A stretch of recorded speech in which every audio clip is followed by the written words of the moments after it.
अस्सलाम वालेकुम everyone, this is D3 8th edition chapter number 5 exercise 5B coordinate geometry का topic है। Question कहते हैं the coordinates of the vertices of a square ABCD are 1 ABCD this, find the gradient of all the four sides of ABCD। No problem. अगर आपके पास A के coordinate दिए हुए हैं 0 6, B के कोऑर्डिनेट्स आपके पास दिए हुए हैं 2 1, C के कोऑर्डिनेट्स आपके पास लिखे हुए हैं 7 3 और डी के कोऑर्डिनेट्स आपके पास लिखे हुए हैं 5 एंड 8, राइट। अब आपको ABCD फोर साइड्स के ग्रेडियंट्स मालूम करने हैं, ठीक है। तो मैं एक छोटा सा सर्कल स्क्वायर यहाँ पर आपको बनाकर दिखाता हूँ, जो मैं यहाँ बात करना चाहूँगा A B और C और D, राइट, इस तरह से। तो अगर सबसे पहले आपको स्लोप चाहिए AB का, ठीक है, फॉर्मूला वही y2 minus y1 upon x2 minus x1, ठीक है। AB ये दो साइड्स हैं, ठीक है, इस वक्त। तो आपको इसके वाले y में से सेकंड के y में से फर्स्ट के कोऑर्डिनेट्स माइनस होते हैं, 1 माइनस 6 करना है, ठीक है। तो 1 माइनस 6 और डिनोमिनेटर में आपको इसके x को इसके x से माइनस करना है, 2 माइनस 0 करना है, ठीक है। 2 माइनस 0 ये कितना हो जाएगा, 1 माइनस 6 माइनस 5, 2 माइनस 0 2। तो ये आ गया पहला ग्रेडियंट आपके पास -5/2, ठीक है।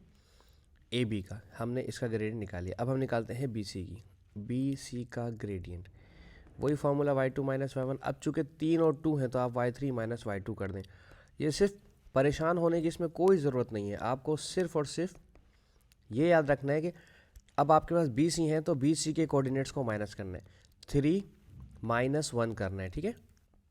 3 माइनस 1 और 7 माइनस 2, B और C के कोऑर्डिनेट्स माइनस होते हैं। ये वाला सेकंड वाला y वाला y से माइनस होगा, डिनोमिनेटर में x वाला x से 7 माइनस 2, ठीक है। 3 माइनस 1 और 2 हो जाएगा, 7 माइनस 2 5, 2/5, ठीक है। ये हमारा BC भी हो गया। अब हम निकालेंगे DC, ग्रेडियंट ऑफ DC, ठीक है। अब अगर टीचर आपका फॉर्मूला लिखने को फोर्स करता है तो y2 माइनस y1 और x2 माइनस x1 ही लिख दीजिए, ठीक है। अब D और C को कंसीडर कीजिए, D और C हमारे ये रहे, ठीक है। तो D और C में आप अब मैंने आपको कहा था सेकंड से फर्स्ट वाला माइनस करना था, मैंने यहाँ पे CD के बजाय DC लिख दिया, कोई बात नहीं, हम उसी को कंसीडर करें, किसी को भी ऊपर रख लें आप। अब मैंने यहाँ CD रखा है, मैं 8 माइनस 3 ही लेना चाह रहा हूँ, ठीक है। तो मैं 8 माइनस 3 ही लूँगा, आप 3 माइनस 8 भी कर सकते हैं, उससे कोई फ़र्क नहीं पड़ेगा, ठीक है। अब 8 माइनस 3 लिया तो हम 5 माइनस 7 लेंगे, तो आप 7 माइनस 5 ले लीजिएगा अगर आप उल्टा करेंगे तो, ठीक है। 8 माइनस 3 5, 7 माइनस 5 माइनस का 2, डिनोमिनेटर में माइनस नहीं छोड़ते, ये हो गया। अब हम बात कर रहे हैं DA की या AD की, वट जो भी आपका दिल करे, DA या AD एक ही बात है, ठीक है। बस याद रहे, अरे मैंने फार्मूला गलत लिख दिया, y2 माइनस y1 लिखना था,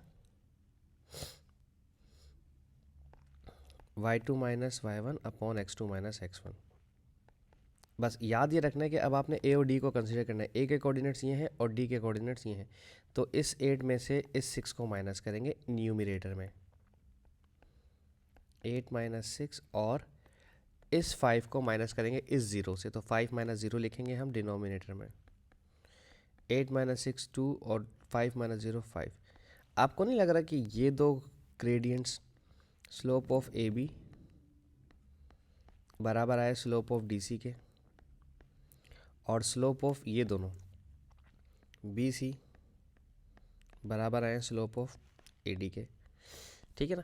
तो इससे ये साबित होता है कि ये स्क्वायर ही है। उसकी वजह ये है, क्वाड्रिलेटरल शेप है, उसकी वजह ये है कि दो लाइंस आपस में एक दूसरे के पैरेलल होती हैं, स्क्वायर की ना पैरेलल भी होती हैं, इक्वल भी होती हैं, और ऑपोजिट तो होती ही हैं, ठीक है। What do you observe about the gradients of the opposite sides of the parallel? They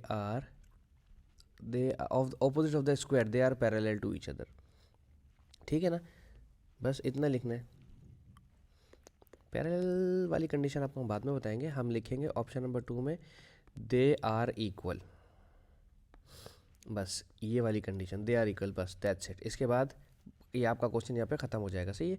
अभी पैरेलल और परपेंडिकुलर पे मत परेशान हो, वो मैं आपको अगले वीडियोस में समझाऊंगा, ठीक है, कि पैरेलल और परपेंडिकुलर क्या होता है, वो भी एक है चीज़, ठीक है। Thank you so much for watching my channel. अल्लाह हाफिज़।